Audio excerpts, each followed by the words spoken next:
Hello and welcome to the video 3 of the Get Stuffed Coronavirus series. Today's topic is the government stimulus package and what's in it for me. But first, because of our client base, we at SPV Accounting have taken the decision to now work remotely. No more face-to-face meetings until this crisis is over. I know this might sound extreme, but we really want to look after those high-risk candidates, clients of ours, and we want to be responsible.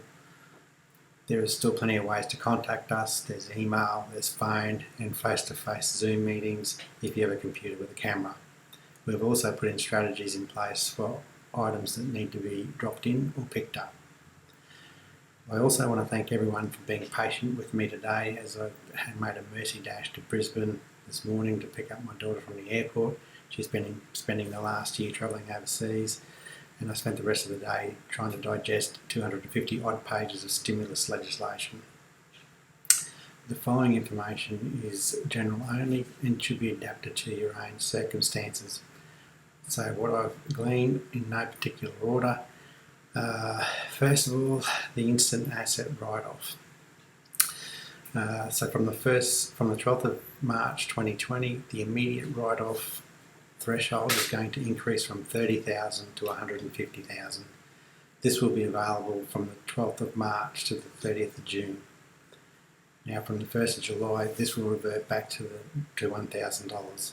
There are eligibility requirements, but in essence they are available until the 30th of June 2020. Though I expect this will be relaxed as we try to come out of a recession that all the pundits are talking about, so I'll keep you posted on that. Also, if you have a current depreciating assets and the pool balance is less than 150,000, we'll be able to write that off at the 30th of June 2020. So this is a pretty good measure as well. So the actions required, I would wait and see before activating this measure.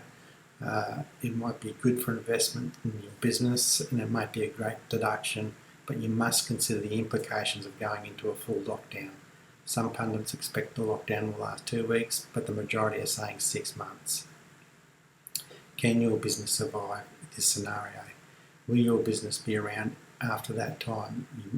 You need cash to access this measure. So my advice is please consider your cash position before activating this measure. Now with regard to the writing off of the pool balance, you don't need to do a thing. We'll do that when we do your 2020 tax return.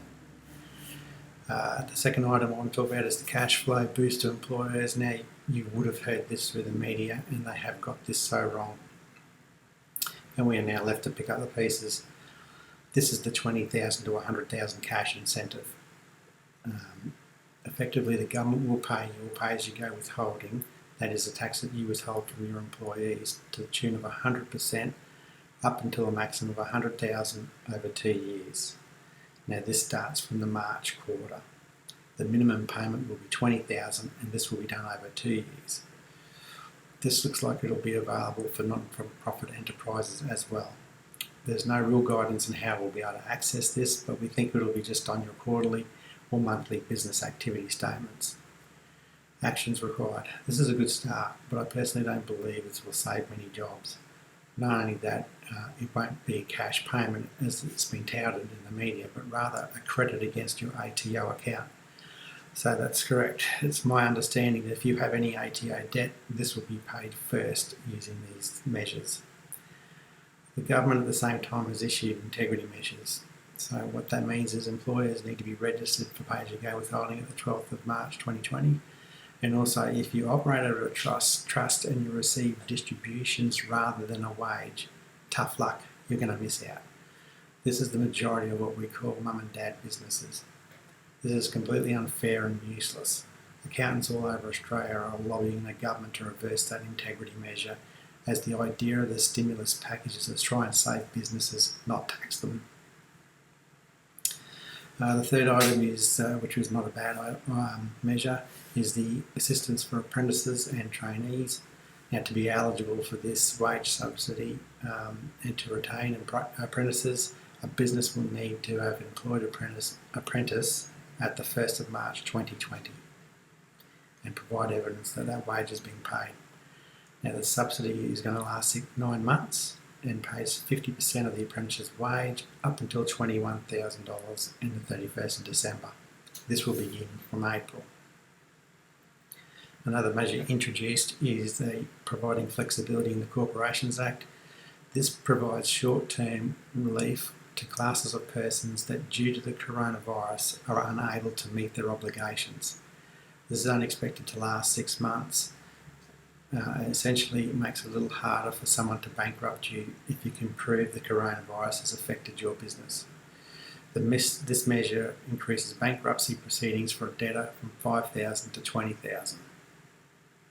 This measure also provides a temporary 6-month safe harbour for insolvent trading for directors. There is, of course, integrity measures for this too, so you should consult your solicitor on those. Actions required, let's hope there's none. Superannuation drawdowns.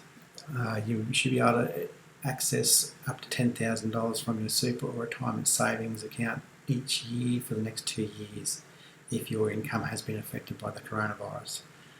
This will be done on a case-by-case basis and it will be provided to you tax-free, and this will be available the day after Royal Resent.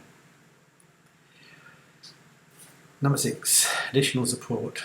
Now, you would have heard about this one as well. If you are a casual worker or a sole trader and your income is affected by the coronavirus, you may be able to access the coronavirus supplement of $550 per fortnight. This will be received through the Job Seeker program. This is available for 6 months. This also will allow you to receive rent assistance and other human services measures. The eligibility for this for sole traders and for casual workers you need to be earning less than $1,075 a fortnight, or if your income as a sole trader or your hours as a casual worker has reduced by 20% or more as a result of the coronavirus. Actions required. If this applies to you, apply immediately.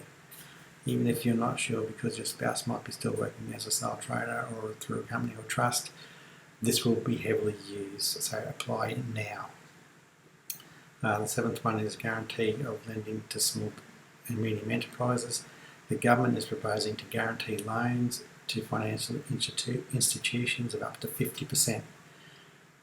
The maximum you can borrow using this measure is $250,000. The loan will be up to 3 years with an initial 6-month holiday period. This scheme is to start sometime in April. Actions required. This will be done on a case-by-case basis. This is a loan that will need to be repaid within 3 years. You will need to have a hard, cold look at your business to see if you can repay this when things come good again. I urge you to contact your bank to see if you're entitled, if they have a stimulus or rescue package for your current loans first before you access this measure. So what's SPV going to do tomorrow? And this is what I advise all my clients to do. First, I'm going to call my bank to see if there is a rescue package for my loan that gives me 6 months relief from interest and loan repayments. I'm then going to contact my landlord to see if I can get a 6-month deferral of rent in exchange for extending my lease term for another 12 months. Any accounts that are outstanding and people that owe you money, they will be receiving a phone call to see if they can pay up. These are the immediate things you can do. Now, if you're a sole trader and your income has dipped by more than 20% because of the coronavirus, contact Human Services immediately. This will usually be done online or through the MyGov or Human Services. And as I always say, don't forget to feed your mental health. If you are struggling mentally, please reach out to someone. Together we will get through this. So until next time,